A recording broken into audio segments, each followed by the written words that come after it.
हम आज western philosophy of education पर चर्चा करेंगे। हम लोग एमए प्रथम सेमेस्टर में इंडियन फिलॉसफी ऑफ एजुकेशन पर बहुत विस्तृत रूप में अध्ययन कर चुके हैं। ये गंभीर बात है कि आज की शिक्षा व्यवस्था ग्लोबल होती जा रही है। यद्यपि कुछ लोग स्थानीयता और राष्ट्रीयता की बात किया करते हैं, लेकिन आज ग्लोबल नॉलेज की बात हो रही है, आज वैश्वीकरण की बात हो रही है। हम केवल अपने भारतीय शिक्षाविदों और दार्शनिकों और विद्वानों को ही अध्ययन करके वृहत ज्ञान तो पा सकते हैं, लेकिन वैश्विक स्तर पर हमें और शिक्षा प्रणालियों के बारे में अगर अध्ययन करना हो तो हमें प्राचीन कालीन वेस्टर्न फिलासफर्स को भी पढ़ना आवश्यक होगा। आज के युग में केवल राष्ट्रीय स्तर तक की सोच अपने आप में पर्याप्त नहीं है। हम जब वेस्टर्न फिलॉसफी ऑफ एजुकेशन की बात करते हैं, उसमें सबसे प्राचीनतम दर्शन आदर्शवाद आता है, जिसको हम आइडियलिज्म कहते हैं। और ये आइडियलिज्म आदर्शों की बात करता है। शिक्षा में भी आदर्श को ही अपनाया जाए, शिक्षा का पाठ्यक्रम आदर्श हो, शिक्षा के उद्देश्य आदर्श हो, शिक्षक का चरित्र और अध्यापन आदर्श हो, विद्यार्थियों से आदर्श नागरिक बनने की अपेक्षा की जाती हो, पाठ्यक्रम भी आदर्श हो और अनादर्श के लिए कोई स्थान नहीं है। इसीलिए कहा गया है कि सबसे प्राचीनतम दर्शन हमारा आदर्श है, आदर्शवाद है।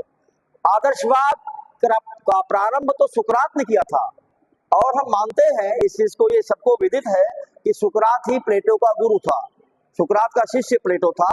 लेकिन आदर्शवाद के प्रवर्तन में सर्वोच्च स्थान तो प्लेटो को ही प्राप्त होता है। आदर्शवाद का प्रवर्तक हम प्लेटो को ही मानते हैं।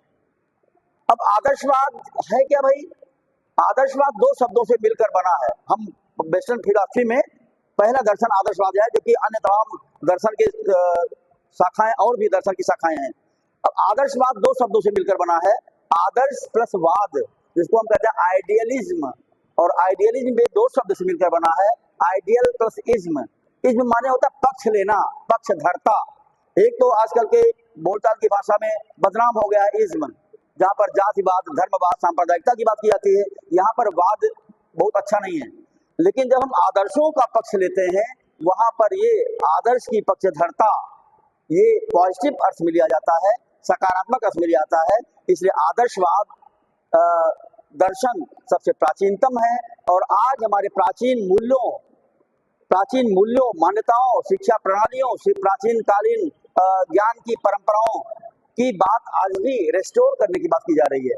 यद्यपि इस वैश्वीकरण के युग में, मशीनीकरण के युग में, तकनीकीकरण के युग में, आधुनिकीकरण के युग में हम एक तरफ तो आगे बढ़ना चाहते हैं, लेकिन शिक्षाविदों की मान्यता है कि हम अपने अतीत का अध्ययन करके ही नवीनता की नींव डाल सकते हैं। आधुनिकता हमारे प्राचीन मूल्य विचारों के आधार पर अगर आधुनिकता का रास्ता तय किया जाए, चाहे वो शिक्षा का क्षेत्र हो, तकनीकी का क्षेत्र हो, व्यापार का क्षेत्र हो, भाषा का क्षेत्र हो, साहित्य का क्षेत्र हो, हर क्षेत्र में हमें अपने प्राचीन मूल्यों, मान्यताओं को आधार मान करके नवीन ज्ञान को आगे बढ़ाना है। तो प्राचीन जो दर्शन है आदर्शवाद, इसकी आवश्यकता, इसका महत्व आज भी उतना ही है जितना उन दिनों में था। अब आदर्शवाद के अलावा अन्य दर्शन भी हैं, जिनकी हम चर्चा बाद में करेंगे। धन्यवाद।